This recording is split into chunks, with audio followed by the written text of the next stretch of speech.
friends, welcome to demo, and hello friends, welcome to my demo. So today we are doing a paper piecing dragon.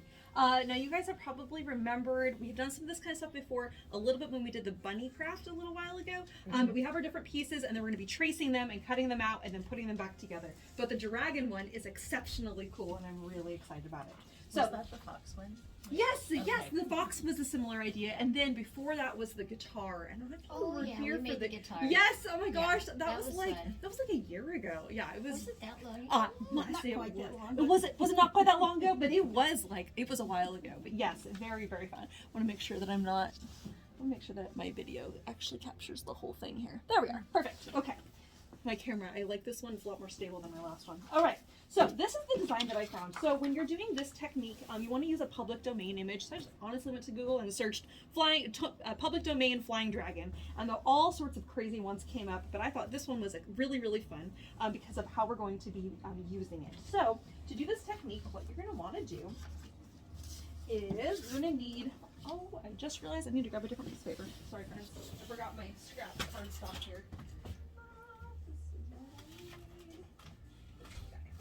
Alright, so I'm just going to use inexpensive white cardstock.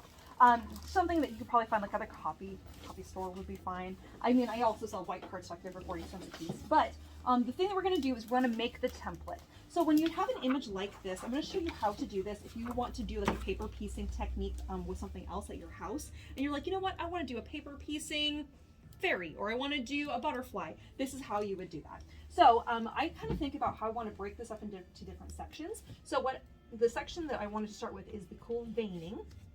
So I have my cool vein lines, and I'm taking a pen and just kind of tracing over this and pressing into the paper so that it transfers the indentation onto my other onto the background piece. Sorry, I'm just thinking about my layout here. So this top piece that has the veining of the wings, I'm kind of making this a triangle right here, and I'm going over here.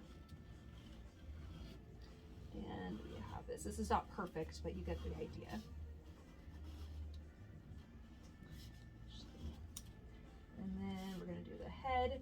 And at this point, you can kind of decide how detailed you want your dragon to be. Obviously, there's certain parts of this that I'm just not even going to bother trying to trace because it's going to be pretty difficult, like trying to get all the little whiskers of the dragon face. I'm not even going to bother with that. So that's going to be the outside wings, and then I'm going to do another one here that's going to be what I'm going to refer to as the extremities, which is just going to be the body and then just the little arms only, which is super strange, but we're going to come back to this in a moment. All right, put my little bits and pieces out here. So this is how I made each of our little templates.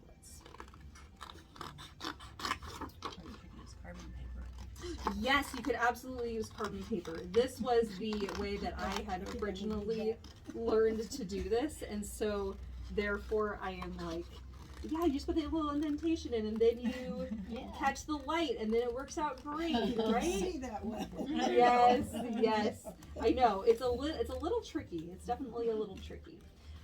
Luckily, I've already pre-created all the little templates for you guys today, so you won't have to do this part, but I just wanted you to at least see how this was done. All right, so then you have these little bits and pieces here.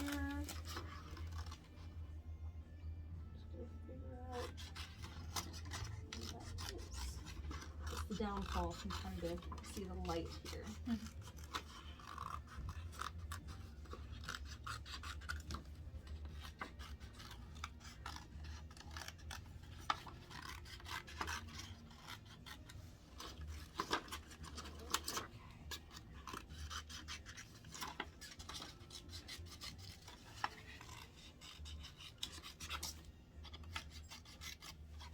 Luckily, you guys don't sit here and watch me cut out every single piece, but this is the one that is probably the most complicated, so that's what I wanted to show you.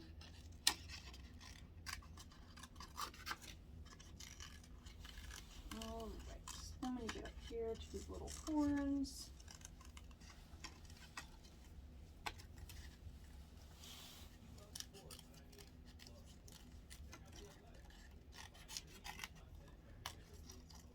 Okay.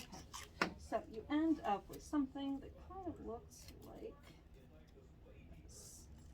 Okay, so basically basically you have all your little bits and pieces, so you can be doing your layering on top of it. So now that you know how that is done from our template, now you can see all of the bits and pieces pre-cut when I had a lot more time.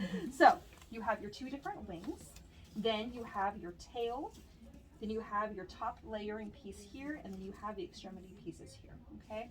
And so when you layer all of that together, you end up with a really cool dragon shape. So now we're going to trace those onto the fun paper.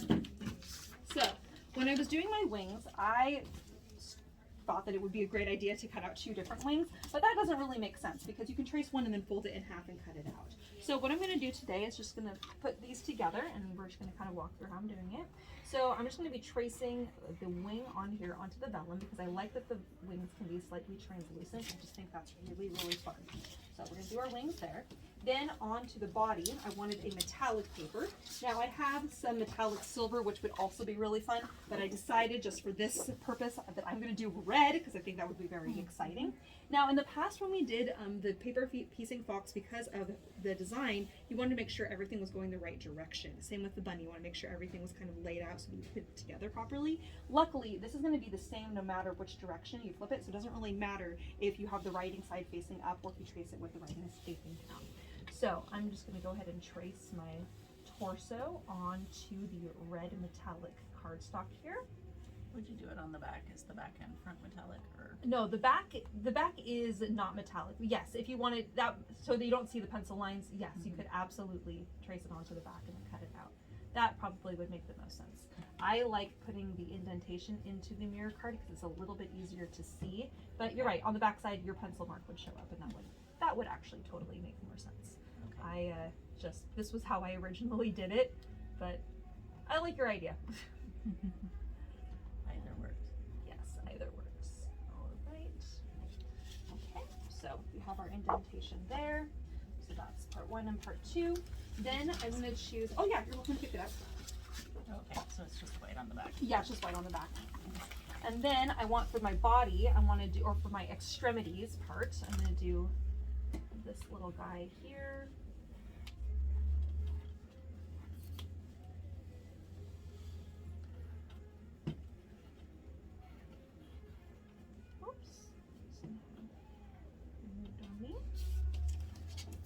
And my little tail. All right. So once you have all of your bits and pieces traced, the most involved part of this is the cutting part. So that's the part we will do next. All right. So you have your little piece, a little dragon face here. And what's nice about this craft is even if it's not totally perfect, you'll still be able to make something really fun and really cool, and it will absolutely look like a dragon because of how we're going to display it. Now, I'm not going to give that part away yet because it's very, very fun, but it's my favorite part. Because I wanted to do a different type of paper piecing craft that was not exactly like we had done in the past. Because I want to offer different techniques and things that you could take and be like, oh, I had done that once before, but now there's a new concept. So then that way you're not seeing all of the exact same ideas all the time. This guy, and then for doing the wings, I'm going to just go ahead and actually cut my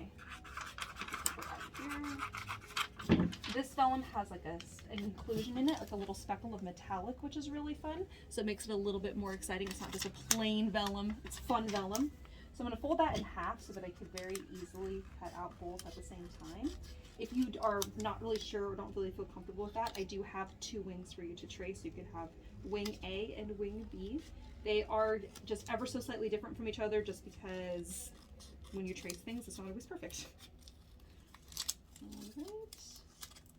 So we have our 2 wings. And then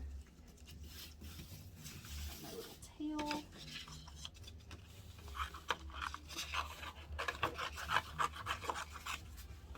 And this is going to be the tail slash kind of the bottom part. On this part, there is these tiny little spikes on the side, and if you're wondering what that is, those are like his little feet that are like tucked back behind him.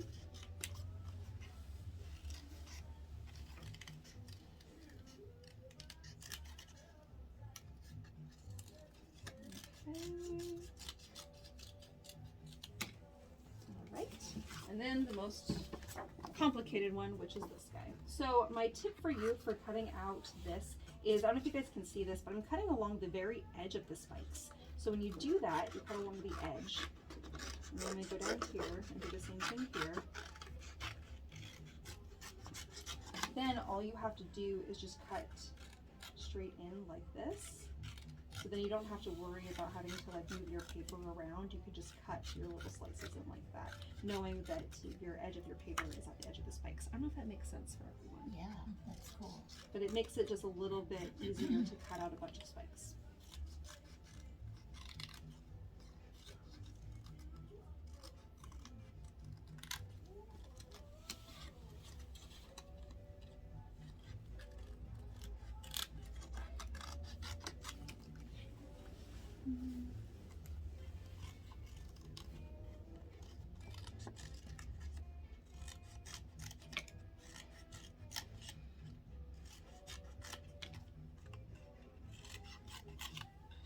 Sorry, it's a lot of cutting.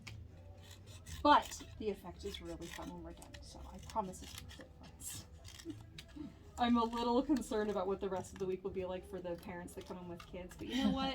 They're gonna have a lot of fun, and the parents might end up doing a lot of the cutting, but Yeah, you know, it'll be a group effort. it will be a group effort. But I do really like that when I have a lot of people come out with kids or with, you know, like families and stuff, it ends up becoming more of like a really fun family activity, and then everyone gets involved, and it's really sweet. Okay, so now that we have our bits and pieces cut, these are all of them. There's not like a ton of pieces, but it's very, very cool. Okay, so first thing you want to do, flip this over. We're only going to put glue right here on the arms, so to speak, of our little dragon. Okay. Then you're going to stick the little wing on. And if it doesn't match up perfect, it's totally okay, because it will still be wonderful. The idea is you want to kind of follow this movement of the large wing down to the body here. Then we're going to put some more glue up on the little face, and then on the arms, and then down to the torso. Oops. It's okay. It's not perfect, it's totally fine. And then this guy, whoops, then this part goes on next. Put more on the torso there with the little tail. And this little guy goes on next. And then this little guy goes here. So the little horns on his little face are not really going to be covered up with red on that part, but it'll be just fine. And you'll see why in just a second. Look how fun this guy is. Ah! He's very, very cool. Okay, but the best part. So the best part about this is that you want your dragon to fly. And I made it translucent so that now you can see it from up above, and it's like a dragon is flying. It's so amazing. Like a dragonfly. Yes, like a dragonfly. Yes.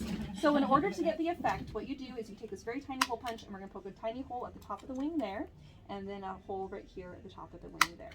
Then the third part is going to be right here in the tail.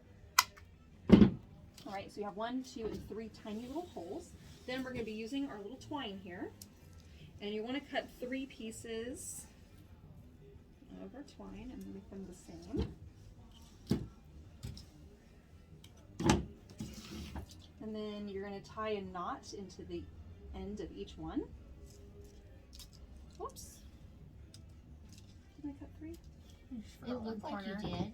I think I probably flipped it inside out, or I flipped it in half and I forgot to make a second slice. There we are. All right, so we have 1 knot there, 1 knot here, and a knot on the end of this one. Then you're going to feed the other end so that the knot lands on the bottom side of the dragon.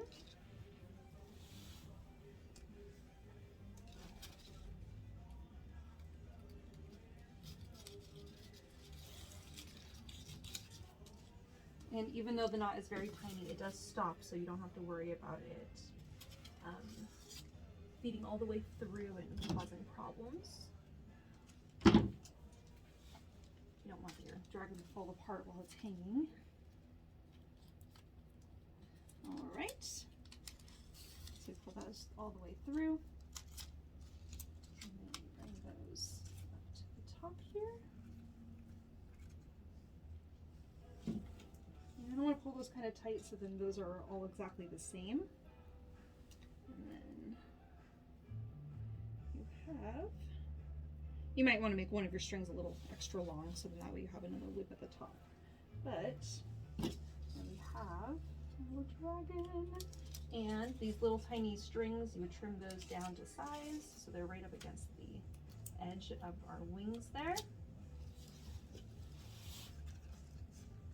And there we have our flying dragon. Isn't that so much fun? I just love it. Okay, so there's the first one that I made, my little bits and pieces, and then I'll show you the second one. Actually, this is the second one. The first one I made, I did a completely different color palette, and I also added a little bit of extra stuff. So this one, I did have one string that was longer, and so this one had kind of like a silver kind of a look to it. Oh yeah. And then this right here is mica. It's called mica flakes, and so I used a little bit of glue. And the reason I actually did that was because I originally had poked a hole in the dragon's chest, but then the tail kept falling, and I was like, well, I really need to have a tail. I need to have the weight on the backside, so I ended up covering up the little hole with the mica flakes. So if you want to add mica onto yours, what you would do is just add a little bit of glue.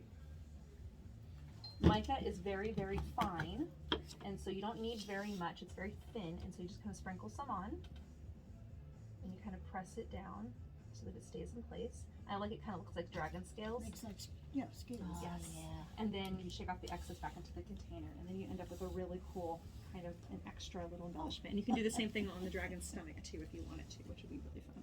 But I just love that you could hang these up, and then if you have the light shining through, then it's like dragons are flying above you. Oh, I just love it so much. So there we are. That's our demo this week, my friends, of your $5 craft. Craft will be up until next Wednesday. Have a great day, friends. We'll see you soon.